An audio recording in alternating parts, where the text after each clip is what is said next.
সবকিছুই স্পষ্টভাবে দেখতে পাবেন।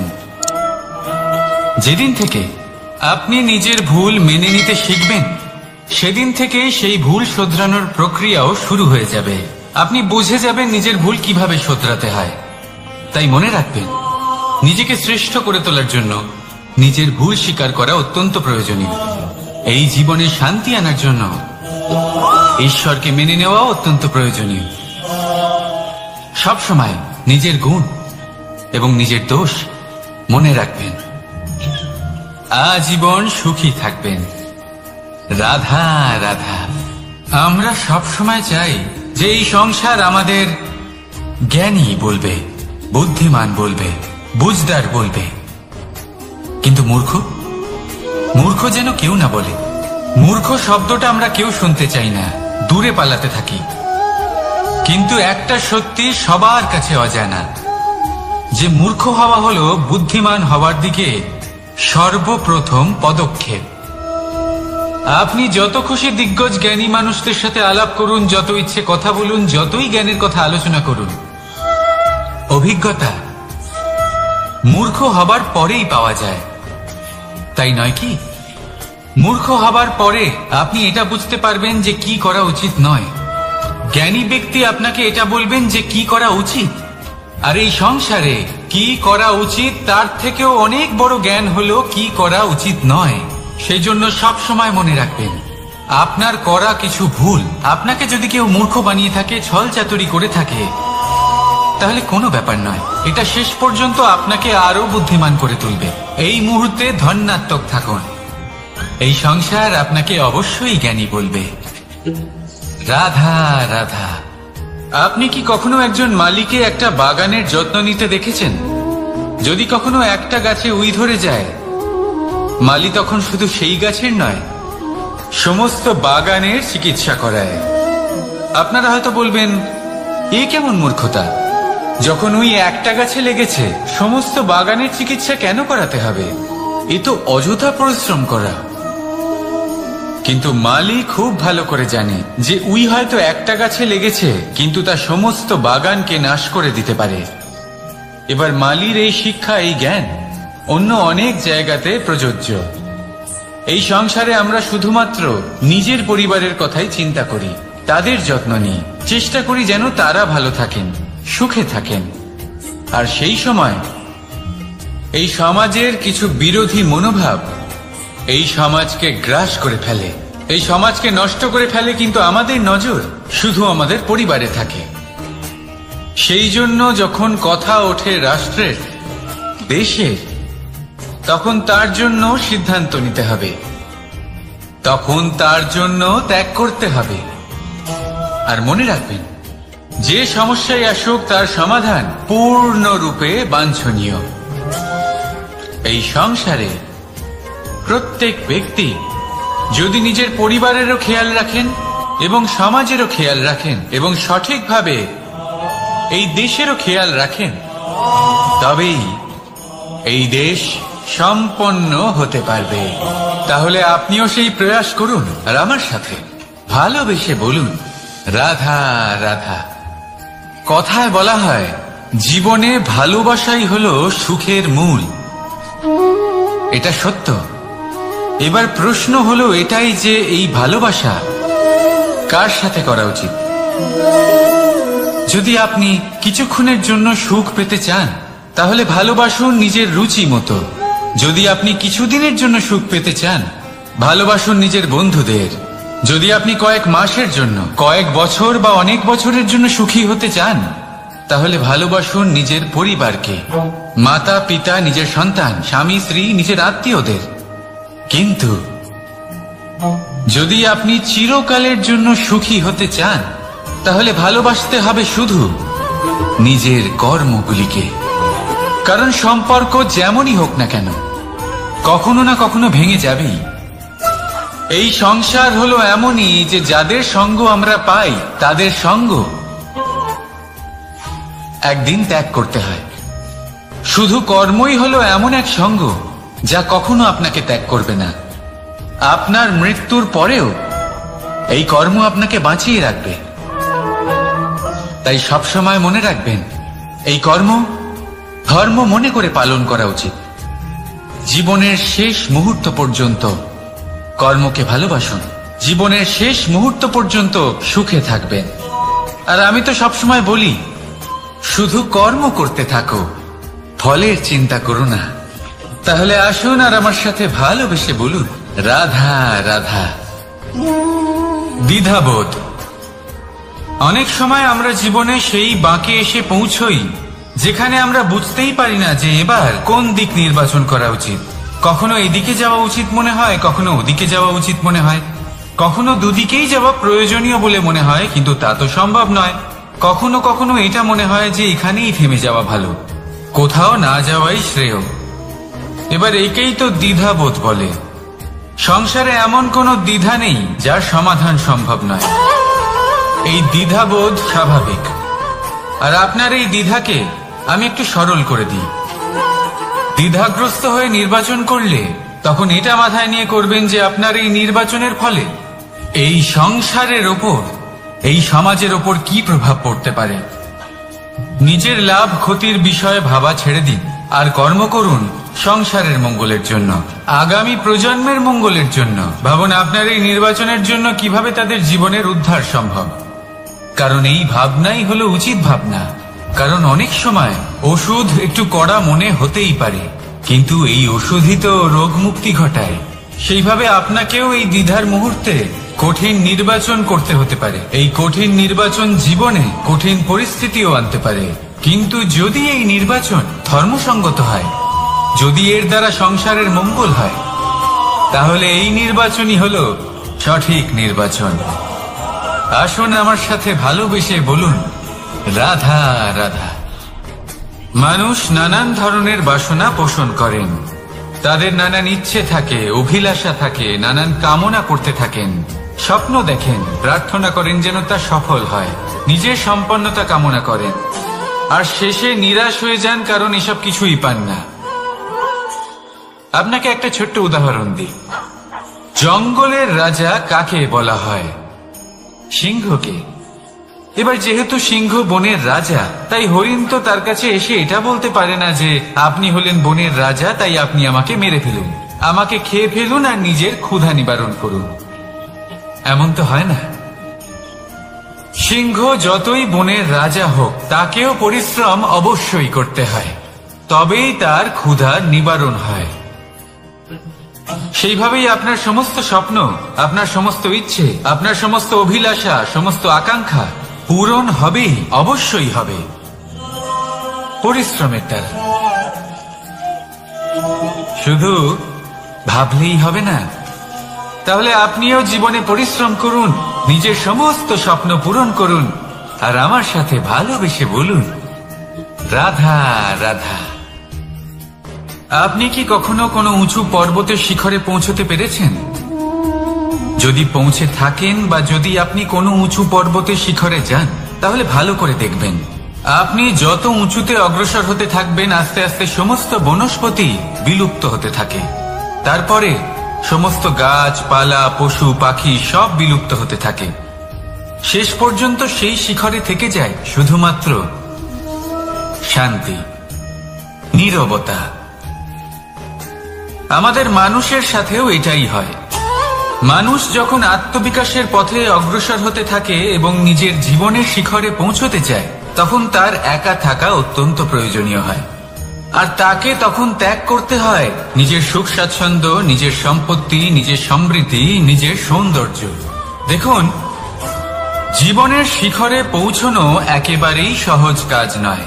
এ হলো অত্যন্ত দুর্গম এক পথ। কিন্তু যদি আপনি সেখানে পৌঁছতে চান, তাহলে আপনাকে ত্যাগের প্রবৃত্তি জাগিয়ে তুলতে হবে। ত্যাগ কি সেটা জানতে হবে, কারণ ত্যাগের ফলেই মনে শান্তি আসে, আর সেই শান্তির ফলে মনে উৎপন্ন হয় প্রেম। আর এই প্রেমই হল জীবনের অন্তিম লক্ষ্য। তাহলে আসুন আমার সাথে ভালোবেসে বলুন, রাধা রাধা। মানুষ বলেন প্রেমে অনেক শক্তি আছে, আর এটা সত্যিও বটে। প্রেমে এতটাই শক্তি থাকে যে শত্রুতার বড় বড় স্তম্ভকেও এত সহজে ফেলে দিতে পারে। কিন্তু আপনি দেখে থাকবেন, যারা অধিক শক্তিশালী হন তারা দুই ধার সম্পন্ন তরোয়ালের মতো হন। কারণ এই প্রেম যদি আচরণে থাকে, মনে থাকে, বিচার বুদ্ধিতে থাকে, তাহলে তা শুভ হয়। এই প্রেম সৃজন করে। কিন্তু প্রেম যদি ব্যবসার অঙ্গ হয়, যদি এই প্রেমের ব্যবহার নিজের স্বার্থ, নিজের অহংকারের জন্য করা হয়, তাহলে তা সংসারের বিনাশ ঘটাতে পারে। রাধা প্রেমের ব্যবহার করেছে শাম্বের কারণে, আর শাম্ব সেই প্রেমের ব্যবহার করেছে নিজের অহংকার, নিজের স্বার্থ সিদ্ধির জন্য। শেষ পর্যন্ত ক্ষতি শাম্বের হলো না, হলো প্রেমের।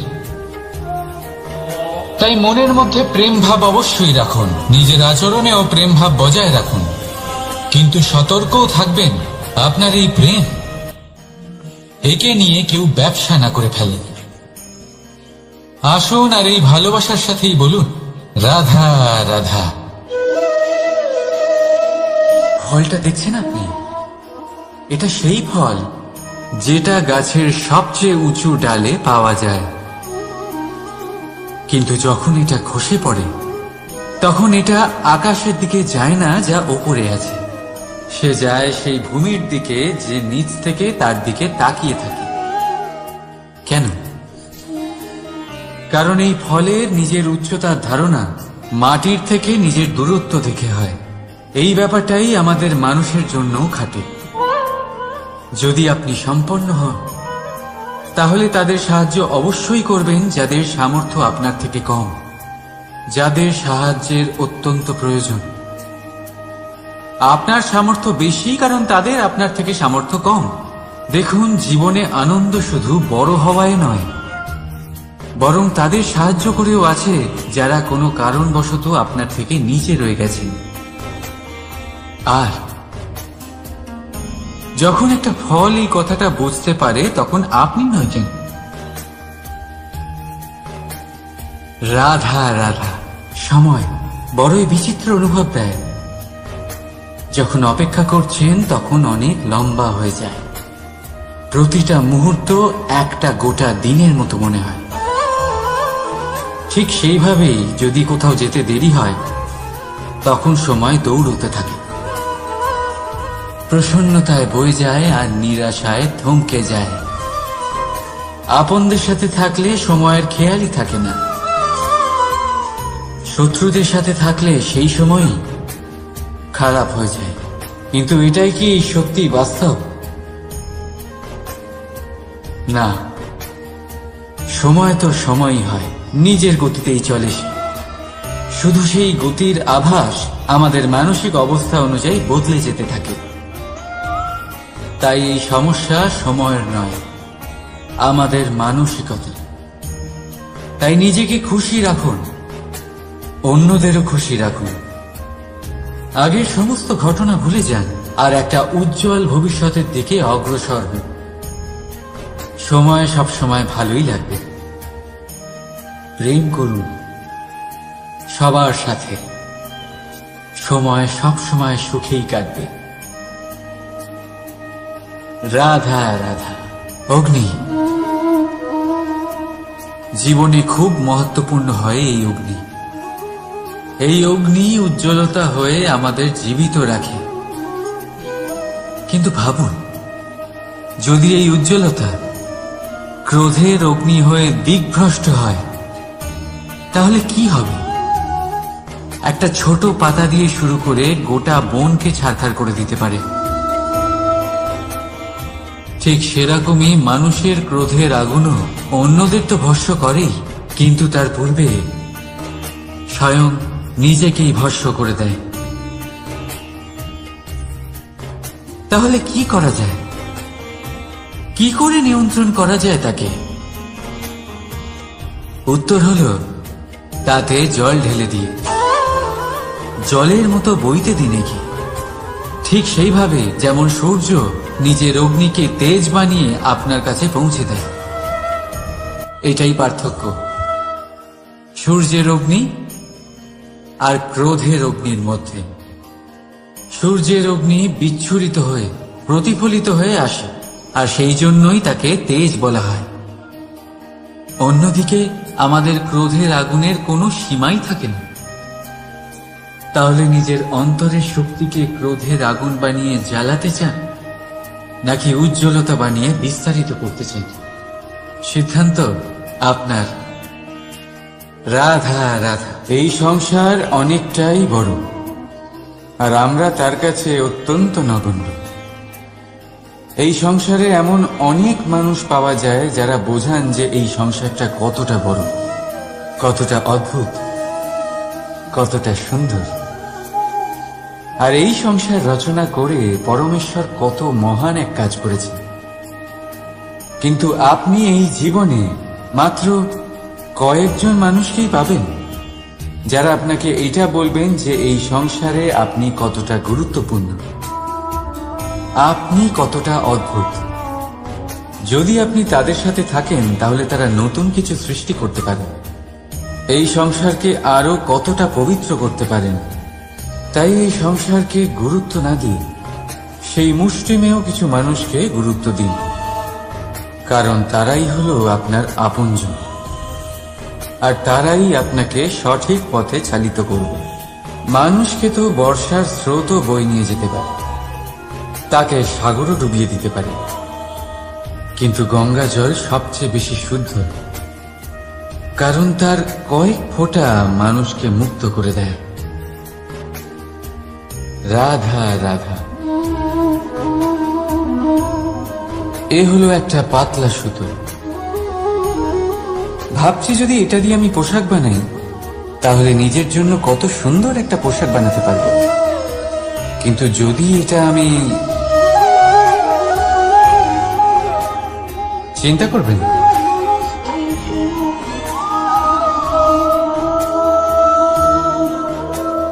দেখুন এই সুতো জোড়া লেগে গেল। শুধু পার্থক্য হচ্ছে এটাই যে আগের মতো এটা আর সরল নেই, আর এটার দৈর্ঘ্য আগের থেকে কিছুটা কমে গেছে। এই সংসারে প্রেমের সাথেও ঠিক এটাই হতে পারে। প্রেমের এই সুতো যা দুই মানুষকে একসাথে বেঁধে রাখবে। অহংকার আর স্বার্থের আঘাত সে সহ্য করতে পারে না, ছিঁড়ে যায়। চেষ্টা করলে আবার এই সম্পর্ক হয়তো জোড়া লাগতে পারে, কিন্তু তা আগের মতো কখনোই থাকে না, কারণ মনে গিট পড়ে যায়। সেই জন্য প্রেমকে স্নেহের সাথে সামলে রাখুন, অহংকার আর স্বার্থের থেকে দূরে থাকুন। রাধা রাধা। আগুন কি করে? জ্বালা। সেটা কাঠই হোক, কয়লা হোক, বস্ত্র হোক, যাই আপনি আগুনে দেবেন তা ভস্ম হয়ে যাবে। কিন্তু সোনা, যদি আপনি সোনা আগুনে ফেলেন তাহলে তা কুন্দন হয়ে নিজের অস্তিত্ব তৈরি করে। যদি আপনি লোহা গরম করেন তাহলে তা ইস্পাত হয়ে যায়। কেন? কেন হয় এরকম? কারণ তাদের অন্তরের আগুন জ্বালানোর আগুনের থেকে অনেক বেশি তীব্র হয়।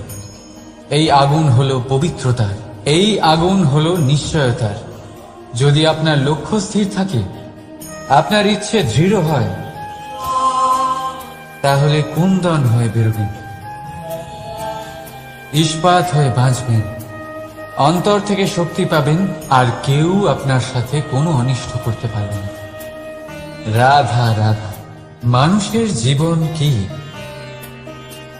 আপনি বলতে পারেন জন্ম আর মৃত্যুর মধ্যেকার সময়। আর মৃত্যু কখন হয়? যখন মানুষ শ্বাস নেওয়া বন্ধ করে দেয়, হাত পা নাড়ানো বন্ধ করে দেয়, ভাবা ছেড়ে দেয়। এমনটা নয়, মানুষের অন্তর, তার মৃত্যু তখনই হয় যখন তার অন্তরের করুণা শেষ হয়ে যায়। করুণা সেই ভাব যা মানুষকে মানুষ করে তোলে, যা এক মানুষকে আর এক মানুষের কষ্টে তার প্রয়োজনীয়তা অনুভব করে, আর সেটাই তাকে শক্তি দেয় অন্য কাউকে সহায়তা করার জন্য, তাকে পাত্র করে এই সৃষ্টির নিয়ন্তা হবার জন্য। দেখুন, এই সংসারে মৃত্যু কেবলমাত্র একবারই হয়, তাই তার আগে কেন মরব? এই করুণাকে কেন মারব? নিজের মনুষ্যত্ব বজায় রাখুন, মৃত্যুর পরেও আপনি জীবিত থাকবেন। রাধা রাধা। এটা হলো সূচ, আর এটা হলো তলোয়ার। এবারে আপনারা বলুন, আপনাদের দৃষ্টিকোণ থেকে এই দুই বস্তুর মধ্যে কোনটা বেশি শক্তিশালী আর গুরুত্বপূর্ণ হতে পারে? আপনি বলবেন তলোয়ারই সবচেয়ে শক্তিশালী বা গুরুত্বপূর্ণ। আচ্ছা, মানলাম যে তলোয়ার বেশি ভারী হয়। তলোয়ার আপনাকে যুদ্ধে বিজয়ী করে, যুদ্ধে শত্রুর বিনাশ করে, কিন্তু তলোয়ার দিয়ে আপনি কখনো আপনার বস্ত্র সেলাই করতে পারবেন না। যদি আপনার পায়ে কাঁটা ফুটে যায়, তা আপনি তলোয়ার দিয়ে বের করতে পারবেন না। আপনাকে সূচের ব্যবহার করতেই হবে। এবারে বলুন, তলোয়ার পেয়ে যাওয়ার পরে এইভাবে সূচকে হারিয়ে ফেলা কি ঠিক হবে?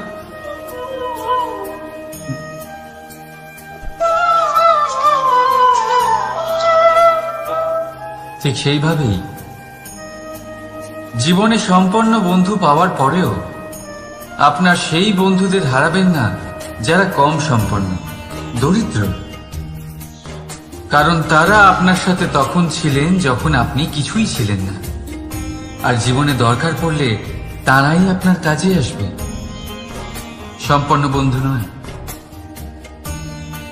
তাই যাকে ভালোবেসেছেন তার সাথে বন্ধুত্ব পালন করুন, চিত্ত আনন্দে জেগে উঠবে।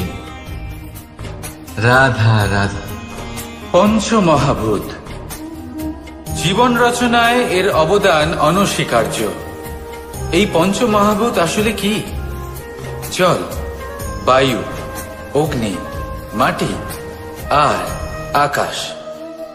এবার শুধুমাত্র জীবন রচনায় এর অবদান আছে তা নয়, শুধু শরীর রচনাতে এর যোগদান আছে তা নয়, বরং এরা হলো আমাদের জীবনের সব থেকে বড় শিক্ষক। এবার আপনারা সকলে চমকে যাবেন, হয়তো আপনারা এই দৃষ্টিভঙ্গি দিয়ে কখনো দেখেননি। আমি আজ আপনাদের বোঝাবো। এদের মধ্যে সব থেকে বড় তত্ত্ব জল। এ আমাদের কি শেখাচ্ছে? এই জল, এর নামই হলো জল, কিন্তু এ কখনোই আমাদের জ্বালায় না, আমাদের জ্বলনের কারণ হয় না। তাহলে কি করে? আমাদের তৃষ্ণা মেটায়, আমাদের শীতলতা প্রদান করে, জীবন দান করে। এর দ্বারা আমরা কি শিক্ষা লাভ করি? যে আপনার উৎপত্তি যেখান থেকেই হোক না কেন, আপনি যেখানেই জন্মগ্রহণ করুন না কেন, আপনার কর্ম সর্বদা শ্রেষ্ঠ হওয়া উচিত। আপনি জলকে যে কোনো পাত্রে রাখুন না কেন, সে সেই অনুসারেই নিজের আকার ধারণ করে নেয়। এর দ্বারা আমরা কি শিক্ষা পাই? এই শিক্ষাই পাই যে যে কোনো পরিস্থিতিতেই নিজেদের মানিয়ে নিতে হবে, নিজেকে সেরকম করে নিতে হবে। যে দেশেই থাকি না কেন, যে স্থানেই থাকি না কেন, যে পরিস্থিতিতেই থাকি না কেন, যে ব্যক্তির সাথেই থাকি না কেন, আমাদের সুখময় হয়ে জীবন অতিবাহিত করা উচিত। দেখুন, আমাদের কত বড় একটা শিক্ষা দিল এই জল, যা আমরা কোনোদিন দেখতেই পাইনি। নিজেকে জলের মতোই করে তুলুন। সুখের ধারায় স্বাচ্ছন্দ্যে প্রবাহমান হতে থাকবেন আপনি। নিজের আকারকে ভেঙে ফেলুন, নিজের সীমা লঙ্ঘন করুন। আপনি অবশ্যই একদিন মহানুভবতা অনুভব করবেন। তাহলে আসুন আর আমার সাথে ভালোবেসে বলুন, রাধা রাধা। জীবনের পঞ্চমহাভূতের দ্বিতীয় তত্ত্ব হল মাটি, ভূমি, ধরা, যে ধারণ করে, যা আমাদের সকলকে ধারণ করে, ভালো হোক বা মন্দ, নিজের কর্তব্য পালন করে। আর এটাই শিক্ষা আমাদের জন্য। আমাদেরকেও আমাদের সকল কর্তব্য পালন করতে হবে, তা সে আমাদের নিজেদের প্রতি হোক, আমাদের পরিবারের প্রতি হোক, সমাজের প্রতি হোক বা ঈশ্বরের প্রতি। এই শিক্ষা আমাদের মাটি দিয়ে থাকে, এ আমাদের পদতলে পিষ্ট হয়েও তার বদলে আমাদের বনস্পতি প্রদান করে। অগ্রসর হতে পদক্ষেপ নেওয়ার সময় আমরা পা দিয়েই ধরিত্রীকে পিছনে ঠেলি, কিন্তু এই মাটি আমাদের ঘৃণা করে না। সে আমাদের পরবর্তী পদক্ষেপের জন্য অপেক্ষা করে আর স্বাগত জানায়। আর হয়তো সেই জন্যই এই ধরাকে আমরা ধরিত্রী মাতা বলে থাকি। আর তাই এই পদবি, এই সম্মান, এই ভালোবাসা এর আকার বা এর ভারের জন্য একে প্রদান করা হয় না, প্রদান করা হয় এর স্বভাবের কারণে। আপনিও যদি ধরিত্রীর মতো হতে পারেন, যদি আপনিও নিজের সকল কর্তব্য পালন করেন, বিশ্বাসের সাথে তা স্বীকার করে নিতে পারেন, যদি অন্য কারোর সাফল্যেও আপনি প্রসন্ন হতে শিখতে পারেন, যদি আপনি একটু কষ্ট সহ্য করে অন্য কাউকে প্রসন্নতা প্রদান বা অন্য কাউকে সেবা করতে পারেন, তাহলে আপনিও মাটির মতোই মহান হয়ে উঠতে পারবেন। তাহলে আসুন আর আমার সাথে ভালোবেসে বলুন, রাধা রাধা। জীবনের পঞ্চমহাভূতের মধ্যে একটা তত্ত্ব হলো বায়ু। বায়ু যাকে কিনা দেখা যায় না, বরং তাকে কিন্তু আমরা অনুভব করতে পারি। আর একে সব থেকে বেশি অনুভব করতে পারি তখন যখন বায়ু কম থাকে। বায়ু যদি লুপ্ত হয়ে যায়, তাহলে তখনই আমরা বুঝতে পারি যে বায়ু তো নেই, এ তো সমস্যার ব্যাপার। এবার এই বায়ু দ্বারা আমরা কি শিক্ষা পাই? এই বায়ু আমাদের এই শিক্ষা দেয় যে আমাদের কখনোই অহংকার করা উচিত নয়। আমরা সকলেই কখনো না কখনো চাই যে আমাদের শ্রেষ্ঠতা, আমাদের যোগ্যতা, আমাদের মাহাত্ম্য এই সংসার বুঝতে পারুক। আর নিজের মাহাত্ম্য প্রমাণ করার জন্য শক্তি দেখানোর কোনো প্রয়োজন নেই। কারণ যখন কোনো ব্যক্তি, এই সমাজ, এই সংসার আপনাকে নিজের থেকে দূরে করে দেবে, আপনার থেকে দূরে চলে যাবে, তখন আপনার মাহাত্ম্য কি তার আভাস সে নিজে থেকেই অবশ্যই পেয়ে যাবে। আপনার কিছুই করার প্রয়োজন নেই। বায়ুর মতো হয়ে উঠুন, বায়ু যার কিনা কোনো ভার নেই। কিন্তু যখন সময় আসে, যখন সে তুফানের রূপ নেয়, তখন অত্যন্ত বড় বড় বিধ্বংসী কাজ সে করে ফেলে। আর তখন এর শক্তির কোনো তুলনাই হয় না। বায়ু যে নিজের সঞ্চালন দ্বারা পৃথিবীকে প্রাণ দেয়, নিজের পরিবহন দ্বারা এই মেঘ সৃষ্টি করে, এই ধরিত্রীর তৃষ্ণা নিবারণ করে। বায়ুর মতো যদি আপনি হয়ে উঠতে পারেন, তাহলে হালকা হয়ে যাবেন, ওপরে উঠতে পারবেন এই সংসার, এই ভৌতিকতা, এই মোহ মায়া থেকে। আর তখন আপনি বুঝতে পারবেন যে প্রেম কাকে বলে। তখন আপনি বুঝবেন যে দান করাই হলো জীবন। তাহলে আসুন আর আমার সাথে ভালোবেসে বলুন, রাধা রাধা। জীবনের পঞ্চমহাভূতের মধ্যে একটা তত্ত্ব হলো আকাশ। আকাশ যা কিনা নিরাকার, যার কোনো আকার নেই। আকাশ যা হলো অনন্ত। আর আমাদের সবসময় মনে হয় যে এই আকাশ আমাদের সাথে জড়িয়ে রয়েছে। কেন? এবার এই আকাশ আমাদের জন্য কি না করে। আকাশ আমাদের ওড়বার স্বাধীনতা দেয়। আকাশ মেঘকে ধারণ করে যাতে আমাদের তৃষ্ণা মিটতে পারে। এই আকাশ সূর্য এবং চন্দ্রকে তার যথাস্থান দেয়, যাতে আমরা প্রকাশও পেতে পারি, আবার অন্ধকারও, যাতে আমাদের জীবনে সামঞ্জস্য বজায় থাকে। আকাশের থেকে অনেক কিছুই শেখার রয়েছে। যদি আমরাও আকাশের মতো হতে পারি, আমাদের আপনজনদের সেই স্বাধীনতা দিতে পারি যাতে তারা উঠতে পারেন, যাতে তারা নিজেদের স্বপ্ন পূরণ করতে পারেন, যার ফলে তারা নিজেরাই এই জীবনকে অনুভব করতে পারেন, নিজের পায়ে দাঁড়াতে পারেন, তাহলে ভাবুন আমাদের অস্তিত্ব কতটা বড় হয়ে যাবে।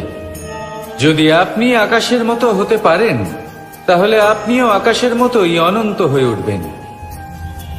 তাহলে আসুন আর আমার সাথে ভালোবেসে বলুন, রাধা রাধা। জীবনের পঞ্চমহাতত্ত্বের মধ্যে পঞ্চম তত্ত্ব অগ্নি। অগ্নি যা জ্বালাতে সাহায্য করে, কিন্তু তা উত্তাপও প্রদান করে।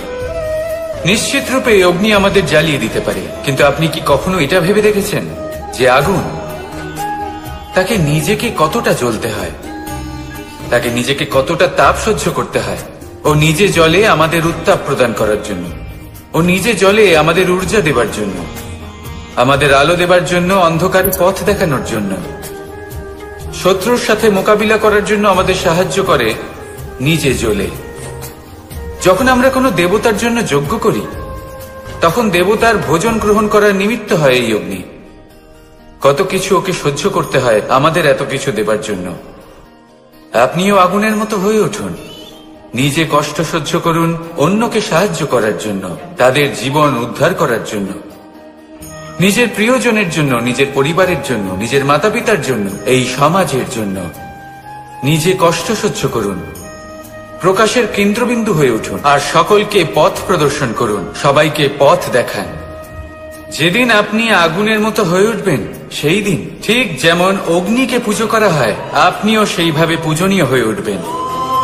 যেমন সকল শুভকর্মে, সকল যজ্ঞে, সকল পুজোতে অগ্নিকে স্মরণ করা হয়, সেইভাবেই সকল শুভকর্মে আপনাকেও স্মরণ করা হবে।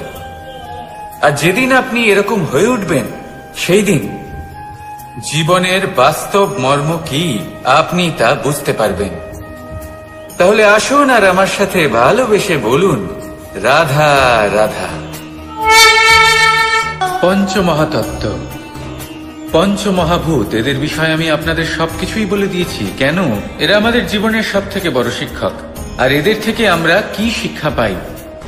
নিশ্চিত রূপে এই পঞ্চমহাতত্ত্ব আমাদের দেহের নির্মাণ করে, কিন্তু একটা ষষ্ঠ মহাতত্ত্ব রয়েছে, এমন এক তত্ত্ব যার না কোনো ভার আছে, না কোনো পরিমাণ আছে, কিন্তু তা হলো অত্যন্ত গুরুত্বপূর্ণ, ভাবনা। কেউ একে আত্মা বলে, কেউ একে বিবেক বলে, কেউ একে প্রাণ বলে, আর কেউ বলে চেতনা। এবার এই চেতনা যখন পঞ্চমহাতত্ত্বের সাথে জুড়ে যায়, এক হয়ে যায়, তখন মানুষের জীবনের নির্মাণ হয়। এবার আপনার দেহের নির্মাণ জন্ম থেকেই পঞ্চমহাতত্ত্ব করে দেয়, কিন্তু এই ভাবনা, এই চেতনা, একে আপনি নিজেই এগিয়ে নিয়ে যেতে পারেন। একে দিশা দেখাতে হবে, এর বিকাশ আপনাকেই করতে হবে। কিভাবে? তা আপনার উপর নির্ভর করছে। আপনি এর সদ্ব্যবহারও করতে পারেন, দুর্ব্যবহারও করতে পারেন। এমন এক দিশা দিতে পারেন, এমন সদ্ব্যবহার করতে পারেন যে আপনি নিজেই কোনোদিন ভগবত গীতার জ্ঞান দিলেন। এমন দুর্ব্যবহার করতে পারেন, এমন দিশাও দিতে পারেন যে আপনি হয়তো শকুনের মতোই মহাভারত রচনা করলেন। এই চয়ন আপনারই। শুধু এই চেতনার শুদ্ধতার দিকে বিশেষ নজর রাখতে হবে। যদি এই চেতনা শুদ্ধ হয়, তাহলে প্রেম থাকবে, আর যদি এই চেতনা অশুদ্ধ হয়, তাহলে বিদ্বেষ হবে। আর আমার মতে সুখ এবং শান্তি প্রেমের দ্বারাই লাভ হবে, বিদ্বেষ দ্বারা নয়। তাহলে আসুন আর আমার সাথে ভালোবেসে বলুন, রাধা রাধা।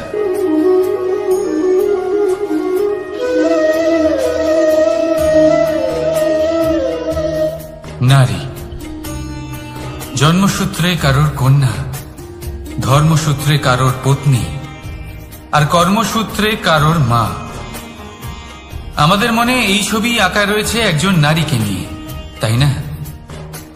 একটা অতুলনীয় ভূমিকা রয়েছে নারীদের আমাদের জীবনে, আর নারী ছাড়া আমরা কিছুই নই। কিন্তু অধিকার, সেখানে আমরা একটা ভুল করে বসি। যখন নারী একজন কন্যা থাকে, যখন সে জন্ম নেয়, তখন তার ওপর অধিকার থাকে তার পিতার। আর তারপর যখন বিয়ে হয়ে যায়, তখন তার অস্তিত্বের ওপর অধিকার থাকে তার স্বামীর। আর যখন তিনি মা হন, তখন নিজেই তিনি জীবনের সমস্ত অধিকার দিয়ে দেন তার সন্তানকে। কিন্তু আমরা কি কখনো এটা ভেবেছি এই জীবন হলো তার নিজের? যে নারী সবার কল্যাণ করছেন, তার জীবনের অধিকারও তার কাছেই থাকা উচিত, তাই না? তার নিজের জীবনের সিদ্ধান্ত সে নিজেই নিতে পারেন, নিজেই নিজের ভাগ্যের রচয়িতা হতে পারেন। আর এর জন্য আমাদের নিজেদের পাল্টাতে হবে, দৃষ্টিভঙ্গি পাল্টাতে হবে। কারণ এই ধারণা সেটা আজ বা কালকের ব্যাপার নয়, এটা ঘটে চলেছে বহু বছর ধরে, আর চলতেই থাকবে যদি আমরা এটা না বদলাই। আর এটা তখনই সম্ভব হবে যখন আমরা নিজেদের মধ্যে পরিবর্তন আনব। তাই আজকের পর থেকে, এই মুহূর্ত থেকে, কোনো নারীর ওপর অকারণ অধিকার স্থাপনের আগে সহস্রবার ভেবে দেখবেন, কারণ যখন নারী নিজের অধিকার কেড়ে নিতে বাধ্য হবেন, তখন শুধু এবং শুধুমাত্র বিনাশই ঘটবে। রাধা রাধা।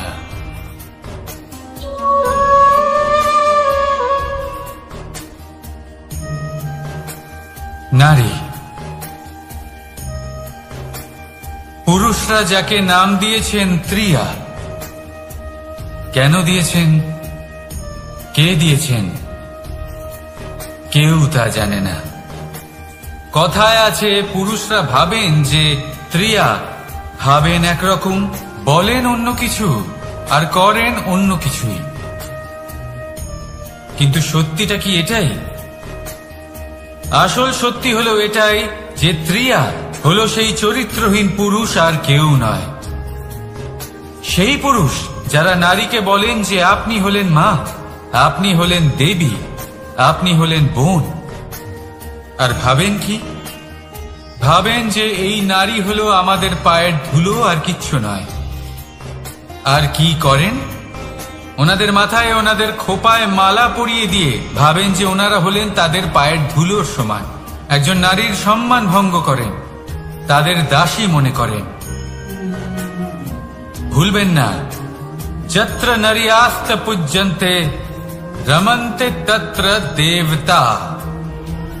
অর্থাৎ যেখানে নারীকে পুজো করা হয় সেখানে ঈশ্বর বাস করেন, আর যেখানে নারীকে অপমান করা হয় সেখানে ঈশ্বর এবং ভাগ্য এই দুই রুষ্ট হয়। মনে রাখবেন, যদি নারী কল্যাণকারী হতে পারেন তাহলে নারী মহাচণ্ডী রূপও ধারণ করতে পারেন। যদি একজন নারী মাতা হয়ে জন্মদান করতে পারেন তাহলে নারী মৃত্যু হয়ে বিনাশও করতে পারেন। যেখানে নারী অপমানিত হবেন সেখানে মহান ভারতও মহাভারতের পথে অগ্রসর হতে পারে। তাই মনে রাখবেন, নারীর অপমান যেন কখনোই না ঘটে। আর যদি কোথাও নারীর অপমান হয় তার অর্থ হলো আপনার বিনাশ আপনার দিকেই আসছে। আর এটা হলো তার প্রথম পদক্ষেপের প্রথম পদধ্বনি। রাধা রাধা। যদি সন্তান কোনো দুষ্কর্ম করে তাহলে সেই অপরাধ শুধু কি সেই সন্তানের? না, যদি সন্তান দুষ্কর্ম করে তাহলে অপরাধী তার মাতা পিতাও, যারা পুত্র মোহর কারণে সেই অনুচিত কাজে তাকে বাধা দেননি। অপরাধী হলেন তার পিতামহ, যিনি নিজের কর্তব্যবোধের কারণে নিজের পরিবারের যত্ন নেননি, যিনি সন্তানকে কখনো শাস্তি দেননি। অপরাধী হলেন তার সেই গুরুও, যিনি নিজের শিষ্যের সেই দুষ্কর্ম দেখেও তাকে প্রতিহত করতে পারেননি। একজন হবু রাজার কর্তব্য হলো নিজের প্রজার কাছে সে যেন এক উদাহরণ প্রস্তুত করতে পারে। কিন্তু যদি এত অনুচিত উদাহরণ প্রস্তুত হয়ে থাকে তাহলে মা বাবার, বাড়ির বয়োজ্যেষ্ঠদের কর্তব্য হলো ওনারা যেন সেটা সেখানেই থামান, হয় ভালোবেসে নয়তো শাস্তি দিয়ে। যদি না থামানো হয় তাহলে মহাভারত অবশ্যম্ভাবী। অনেক ব্যক্তির মনে একটা প্রশ্ন জাগে আমাকে আর রাধাকে নিয়ে। বলেন যে না আমি আর রাধা একসাথে থাকি, না আমাদের বিয়ে হয়েছে, আমি এখানে দ্বারকাতে ও ওখানে বর্ষণাতে, তাও এত ভালোবাসা কি করে? এ কেমন সম্পর্ক? আমি তাদের একটা সহজ কথা বলতে চাই।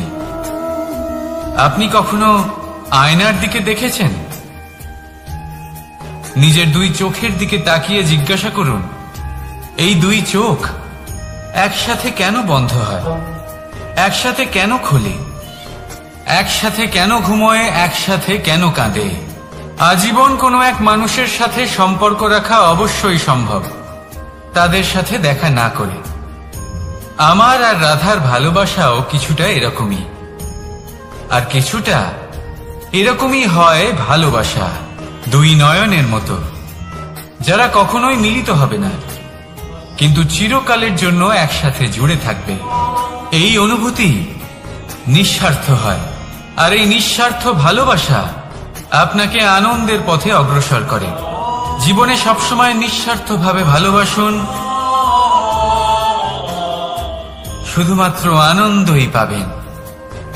তাহলে আসুন আমার সাথে নিঃস্বার্থভাবে ভালোবেসে বলুন, রাধা রাধা।